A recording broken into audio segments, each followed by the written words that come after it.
वहीं गाजियाबाद की जिला अदालत में वकीलों पर पुलिस लाठीचार्ज की घटना के विरोध में आज समूचे उत्तर प्रदेश के वकीलों ने आंदोलन किया। इलाहाबाद हाई कोर्ट समेत ज्यादातर अदालतों के वकील कामकाज ठप कर हड़ताल पर रहे। प्रदर्शनकारी वकील गाजियाबाद के जिला जज के साथ ही वहां के पुलिस अफसरों के खिलाफ भी कड़ी कार्रवाई किए जाने की मांग कर रहे हैं। वकीलों का कहना है कि जब तक उनकी मांगें पूरी नहीं होगी तब तक उनका आंदोलन जारी रहेगा और वो कतई इसके लिए पीछे नहीं हटेंगे। नाराज वकीलों का कहना है कि बार और बेंच के बीच दूरियां लगातार बढ़ती जा रही है।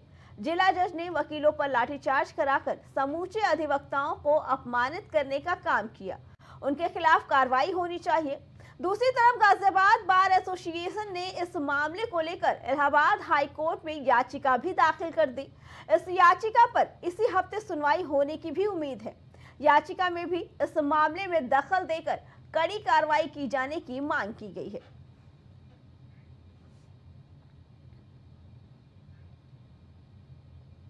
तो वहीं हरिहरपुर से सब्जी बेचने के लिए निकले थे दोनों। बता दें कि ये गोंडा से अपडेट, जहां कोल्ड स्टोरेज तिराहे पर बस ने टक्कर मार दी। टक्कर मारने से बाइक सवारों को काफी गंभीर चोटें आई। तो वहीं अयोध्या मेडिकल कॉलेज उन्हें इलाज के लिए रेफर किया गया, जहां पे दोनों की मौत हो गई।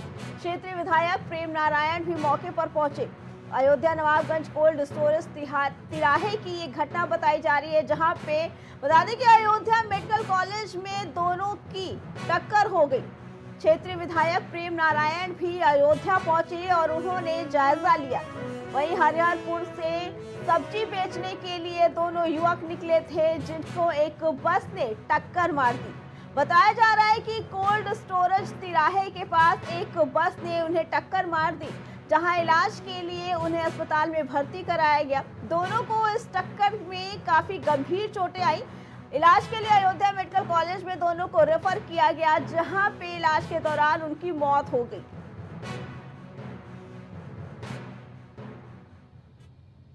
उत्तर प्रदेश की राजधानी लखनऊ में डेंगू और बुखार का प्रकोप थमने का नाम नहीं ले रहा, जिससे सरकारी और निजी अस्पतालों में मरीजों की भीड़ लगातार बढ़ती जा रही है।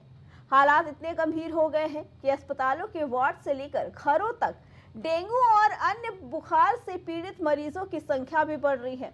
रविवार को 24 घंटे के भीतर डेंगू के 34 नए मामले सामने आए।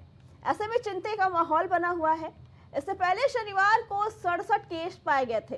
पूरे लखनऊ की बात करें तो अभी तक लगभग 2000 के ऊपर डेंगू के मरीज शहर में मिले हैं। तो वहीं स्वास्थ्य विभाग के अधिकारियों ने इस प्रकोप से निपटने के लिए कदम उठाए। सीएमओ की टीमों ने मच्छर जनित स्थितियों के लिए 5 लोगों को नोटिस जारी किया, ताकि डेंगू के प्रसार को रोका जा सके। वहीं सिविल अस्पताल के सीएमएस डॉक्टर राजेश श्रीवास्तव ने डेंगू बुखार की गंभीरता पर लोगों को सचेत किया और लोगों से कहा कि कहीं भी लेटे तो मच्छरदानी लगाकर लेटे, ताकि मच्छरों से बचाव किया जा सके। डेंगू अब तो केसेस लिमिट होने लगे हैं, कम होने लगे हैं। दूसरी चीज़ जो है, डेंगू ऐसी बीमारी है जो मच्छरों के काटने से फैलती है, वेक्टर बॉर्न डिजीज़ है। तो इसमें आम जनता, आम जनमानस, हम लोगों को ही थोड़ा सा ध्यान रखना पड़ेगा कि घर के आसपास कहीं पानी ना जमा हो, मच्छर न पनपे। अगर कहीं ऐसा पानी जमा है तो उसमें लार्विसाइडल या इस तरह की दवाएं डालें कि मच्छर ना हो। घर के आसपास हैं तो मच्छरदानी लगा के रहें। मच्छरों से बचाव ही डेंगू से बचाव है, और ये जब तक कि सभी लोग जागरूक नहीं होंगे, इसको न इस पे कंट्रोल पाया जा सकता है, न इस पे काबू किया जा सकता है। सबको ध्यान रखने की बात है।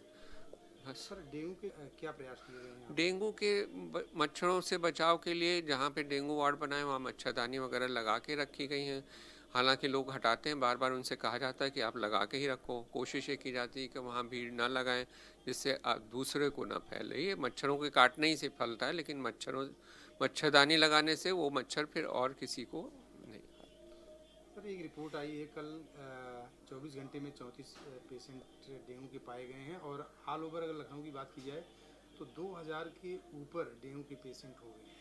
नहीं, दोनों चीज़ें अलग चीज़ हैं। डेंगू जो आदमी इनिशियली टेस्ट करता है, कोई भी फीवर का केस आता है तो उसको कार टेस्ट से करता है। कार टेस्ट में पॉजिटिव होने का ज़रूरी मतलब नहीं कि वो पॉजिटिव है। उसके बाद एलाइज़ा से टेस्ट करते हैं। बहुत सारे कार टेस्ट में पॉजिटिव आते हैं लेकिन एलाइज़ा में नेगेटिव आते हैं, तो उनको माना नहीं जाता है। त्योहारों के बाद एक बार फिर से राजधानी लखनऊ में डेंगू पैर पसारने लगा है। अगर बात करें हम पिछले अभी 24 घंटे की, तो 24 घंटे में 34 पेशेंट डेंगू के पाए गए हैं। अगर ओवरऑल की बात करें तो राजधानी लखनऊ में BBIP ज़िला है राजधानी लखनऊ, यहाँ पे BBIP लोग रहते हैं।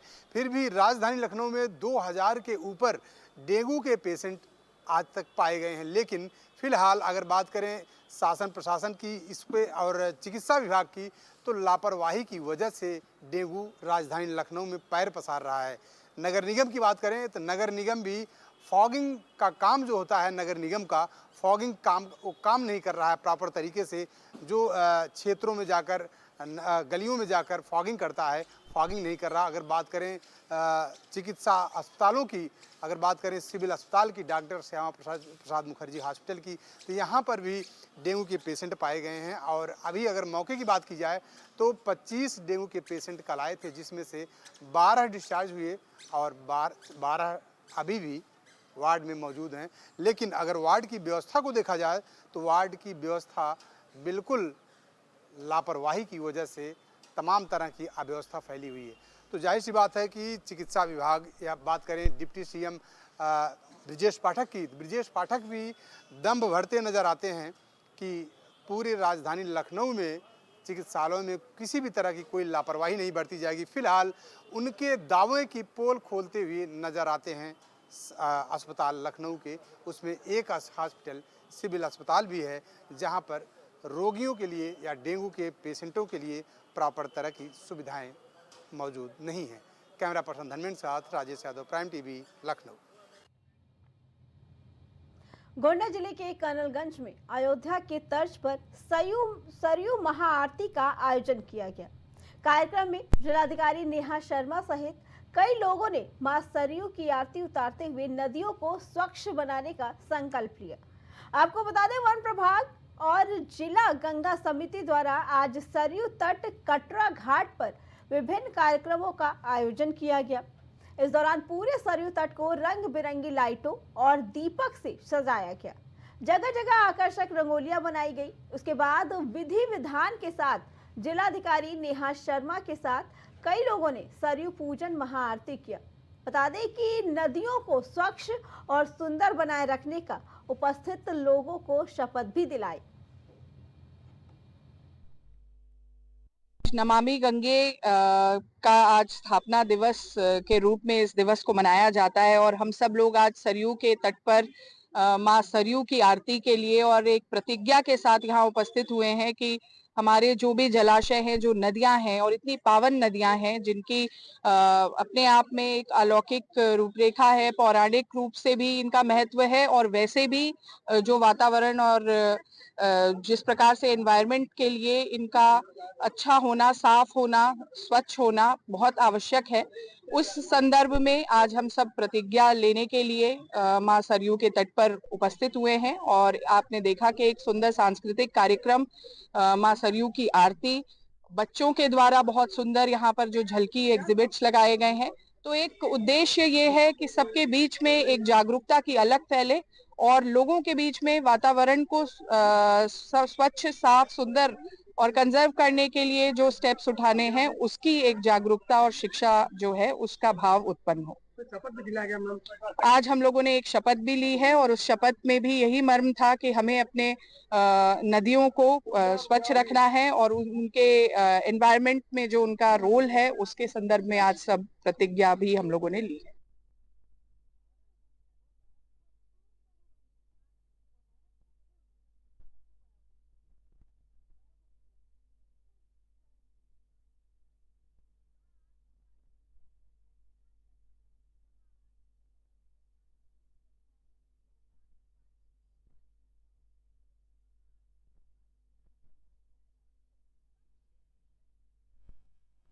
ग्रहण की।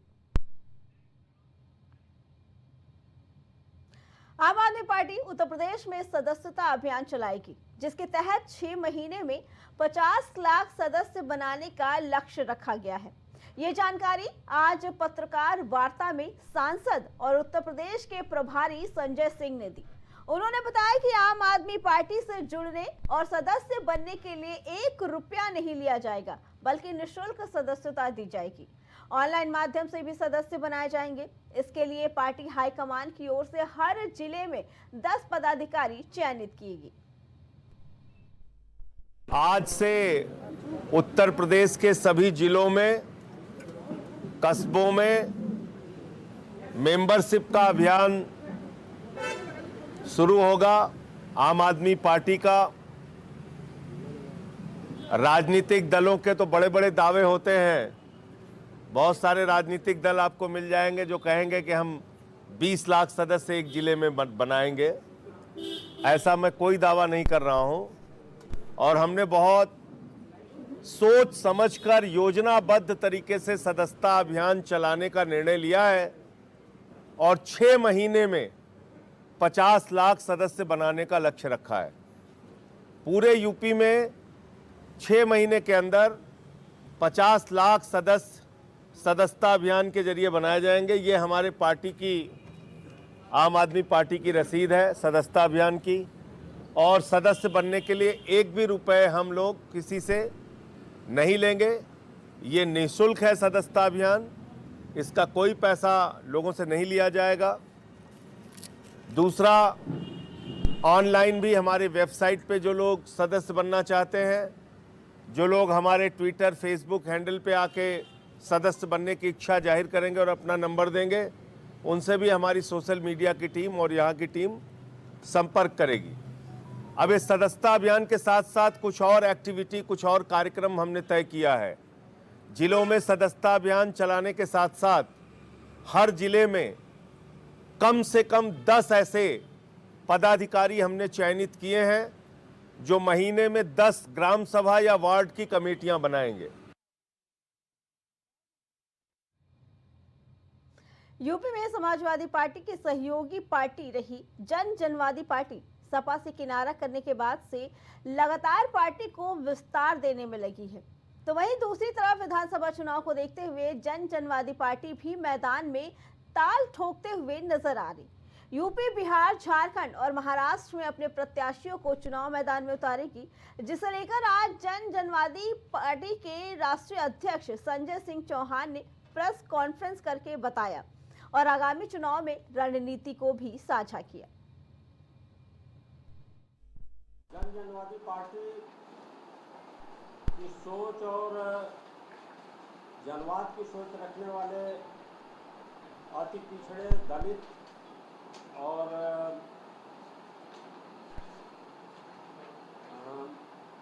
शेड्यूल कास्ट के लोगों को सही समाज में उचित स्थान और सामाजिक रूप से मजबूत बनाने के उद्देश्य से जनवादी पार्टी ये लड़ाई पिछले 20 वर्षों से लड़ रही है। डॉक्टर संजय चौहान जी पिछले लगभग 20 वर्ष पहले इस पार्टी का गठन किए थे। वो इस पार्टी के राष्ट्रीय अध्यक्ष और संस्थापक हैं। उन्होंने शुरू से ही जनवाद की सोच रखने वाले पिछड़े, दलित, इस बार महाराष्ट्र में भी इस पार्टी के साथ लगे चौहान समाज, बंजारा समाज व शेड्यूल कास्ट और शेड्यूल ट्राइब्स के लोगों की जनवाद के प्रति प्रबल आस्था को देखते हुए महाराष्ट्र में भी इस 2024 के जनरल इलेक्शन में इन्होंने अपने प्रत्याशी उतारे हैं। इस पार्टी से महाराष्ट्र में लगभग 2 दर्जन सीटों पर कैंडिडेट खड़े किए गए हैं और मजबूती से चुनाव में भागीदारी कर रहे हैं।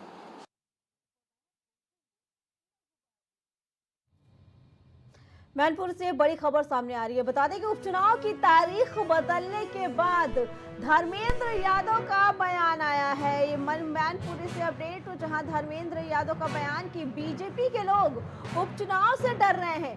धर्मेंद्र यादव का ये कहना है कि भाजपा उपचुनाव से डर रही है। इनके पास इंटेलिजेंस की तमाम एजेंसीज हैं। इन्हें पता है सपा बड़े वोटों से जीत रही है, इसलिए वो उपचुनाव कराने से डर रहे हैं और तारीखें बदल रहे हैं।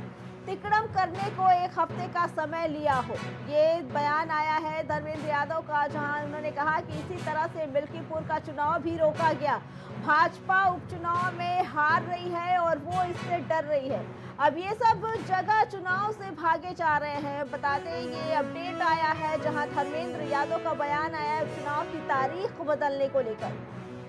ये तारीखें इस बात के लिए बढ़ा रहे हैं, डर रहे हैं, क्योंकि उनके पास इंटेलिजेंस की तमाम एजेंसीज हैं। बीजेपी के लोगों के पास सरकारें हैं उनके पास सीधी रिपोर्ट्स है कि सारी सीटों पर समाजवादी बड़े वोटों जीत रहे हैं। तो हो सकता है कुछ तिकड़म करने की नीयत से 1 हफ्ते का समय और लिए हों। क्या लगता है कि आयोग का खुद का निर्णय नहीं है कि सरकार के दबाव में ये निर्णय लिया गया डेट बढ़ाने का? देखिए, डेट जब आयोग देते हैं तो बहुत सारे मुद्दों पर सरकार से चर्चा होती रही है। ये तो स्वाभाविक आप समझ सकते हो। इसी तरह से मिल्कीपुर का चुनाव भी रोका गया। अब मिल्कीपुर बाकी भी सब चुनावों से भागे जा रहे हैं। कुंभ मेले में गैर समुदाय के लोगों को दुकानें नहीं लगाने दी जाएगी, किस तरीके के बयान चल रहे हैं? देखिए, इस तरह के बयान संविधान के विरोध के बयान है।